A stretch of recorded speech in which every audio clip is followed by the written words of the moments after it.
Hello, I'm feeling better now. I had a few things in my mind again that I was like, oh yeah, I think that would sound good, the way I've just thought it, so I thought I'd say it now. The Bible can seem quite brutal at times, and you think, oh yeah, that's not what I want to agree with. That's not what I agree with. No, that's not a bit of me. But then you find out certain things that and you go, oh right, okay, that's why. So I thought, and I've always thought this, but it's been hard to think of a good example. I just thought of one. So the example I thought of was back in the day, and when you find out, you go, right, not only do I understand why that like seemingly barbaric thing happens, but now I actually think, yeah, I'm starting to see why, and I'm starting to agree. And it's funny. Anyway, so you heard about people in Israelite times getting stoned to death.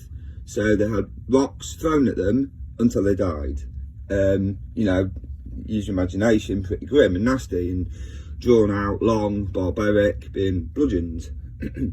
So you hear that, like for me, I'm like, oh, well, you could have at least just done it quickly if they're going to do it and all this.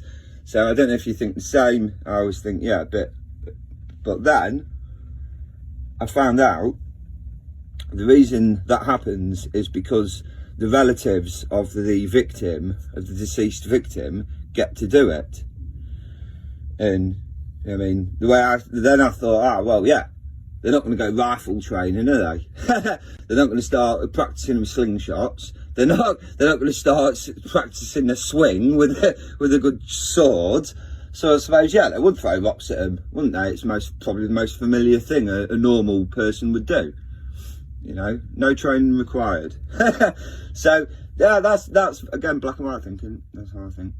So yeah, so I think, all right. So now, instead of a situation where some guy's been condemned and he's going to die, but they're doing it a long drawn out way, which seems barbaric.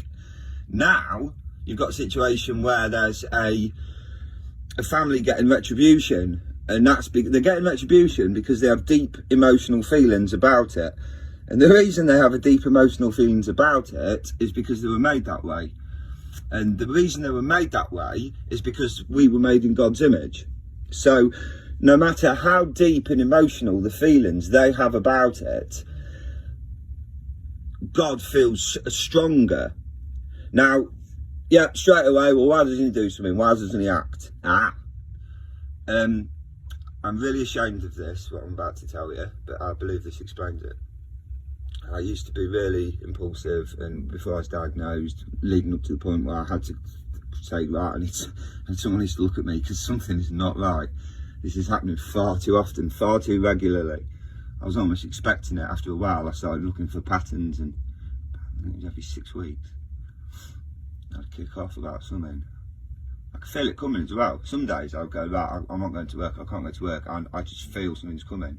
And then I'd go to work and I'd get sacked. Seriously, I'd get sacked because I've done something or said something, or no filter. So then other times I'm like, right, I need to start listening to this again before diagnosis.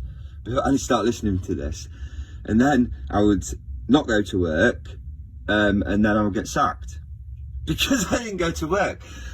So at this point, I feel this happened 3 times. So 3 times. All right, for the records, I drift into sounding camp. I don't have an official opinion on that. I stay as neutral as possible. I'm not, for me, that is a false representation, and sometimes I just talk camp. I don't mean to. People have asked me before when I moved into a house show. I'm like, no, I'm joking. Anyway, so yeah, that's that cleared up.